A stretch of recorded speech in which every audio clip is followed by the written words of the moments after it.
اعوذ باللہ من الشیطان الرجیم بسم اللہ الرحمن الرحیم رب اشرح لی صدری ویسر لی امری واحلل عقدۃ من لسانی یفقہوا قولی۔ سورہ البقرہ کا پارہ سیقول کا 15واں رکوع، اس کا ترجمہ اور تشریح پیش خدمت ہے۔ لا جناح علیکم ان طلقتم النساء ما لم تمسوہن او تفرضوا لہن فریضۃ ومتعوہن علی الموسع قدرہ وعلی المقتر قدرہ متاعا بالمعروف حقا علی المحسنین۔ ترجمہ ہے کہ تم پر اس میں بھی کوئی گناہ نہیں کہ تم عورتوں کو ایسے وقت طلاق دو جبکہ ابھی تم نے ان کو چھوا بھی نہ ہو اور نہ کوئی مہر ان کے لیے مقرر کی ہو، اور اس صورت میں ان کو کوئی تحفہ دو۔ خوشحال شخص اپنی حیثیت کے مطابق اور غریب آدمی اپنی حیثیت کے مطابق بھلے طریقے سے یہ تحفہ دے، یہ نیک آدمیوں پر ایک لازمی حق ہے۔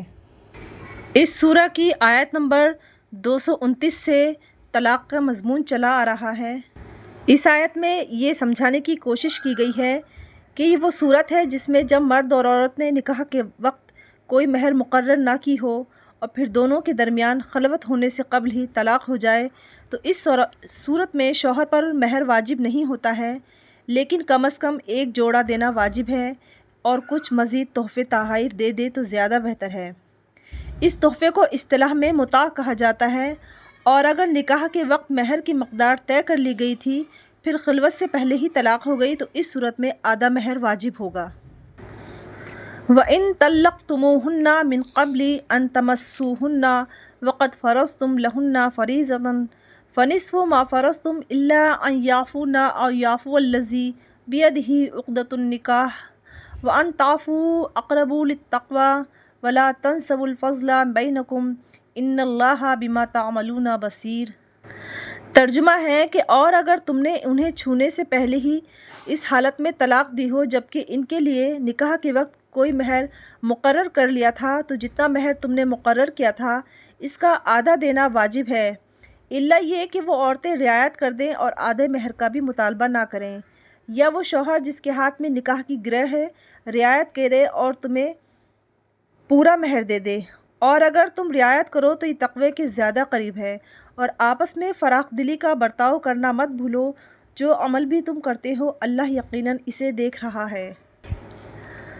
حافظوا علی الصلوات والصلاۃ الوسطی وقوموا للہ قانتین۔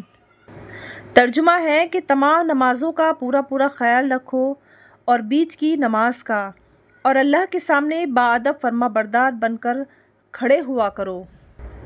دیکھیے اس سورت کی آیت نمبر 153 سے اسلامی عقائد، اسلامی احکام کا جو بیان شروع ہوا تھا وہ اب اس آیت پر ختم ہو رہا ہے۔ آیت نمبر 153 میں یہ بیان نماز کی تاکید سے شروع ہوا تھا، اب اس آیت میں دوبارہ نماز کی اہمیت بیان کی جا رہی ہے۔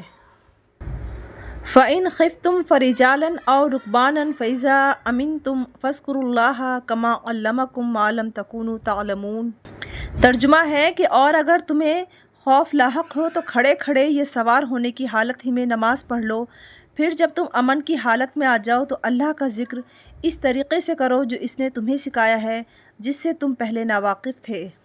دیکھیے نماز کی اہمیت اس قدر بیان کی جا رہی ہے کہ جنگ کے شدید حالات میں بھی امکان کی آخری حد تک اس بات کا خیال رکھنا ضروری ہے کہ نماز ادا کی جائے۔ بیچ کی نماز سے مراد عصر کی نماز ہے۔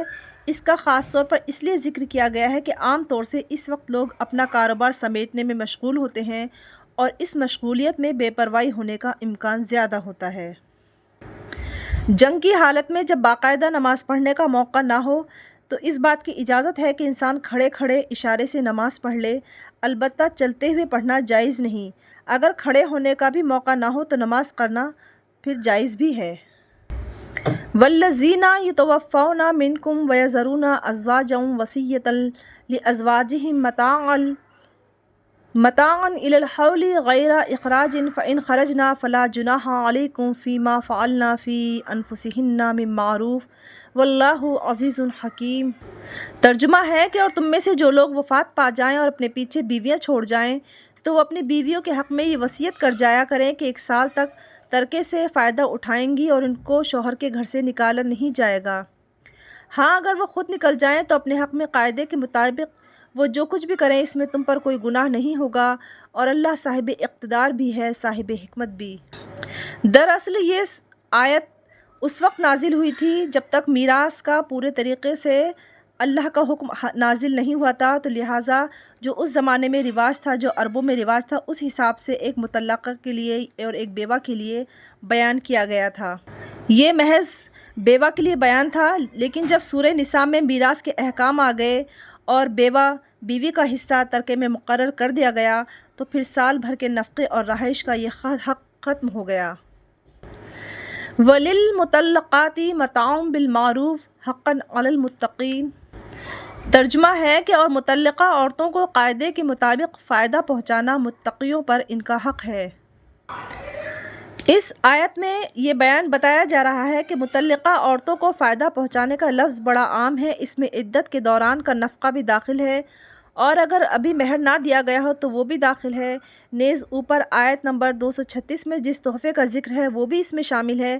یہ تحفہ اس صورت میں تو واجب ہے جب کوئی مہر مقرر نہ ہوا ہو اور خلوت سے پہلے طلاق ہو گئی ہو، لیکن جب مہر مقرر ہوا ہو تو اس صورت میں بھی مستحب ہے کہ مطلقہ عورت کو مہر کے علاوہ یہ تحفہ بھی دیا جائے۔ ان تمام احکام سے یہ بات واضح ہو رہی ہے کہ اول تو طلاق کوئی پسندیدہ چیز نہیں ہے، اور اس کا اقدام اسی وقت کرنا چاہیے جب اور کوئی صورت باقی نہ ہو۔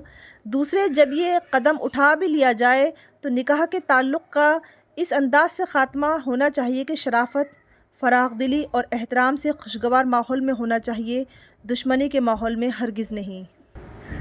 كَذَلِكَ يُبَيِّنُ اللَّهُ لَكُمْ آيَاتِهِ لَعَلَّكُمْ تَعْقِلُونَ۔ ترجمہ ہے کہ اللہ اپنے احکام اسی طرح وضاحت سے تمہارے سامنے بیان کرتا ہے تاکہ تم سمجھداری سے کام لو۔ اللہ رب العزت سے دعا ہے کہ وہ ہمیں اپنے احکام پر چلنے کی توفیق عطا فرمائے۔ صدق اللہ العظیم۔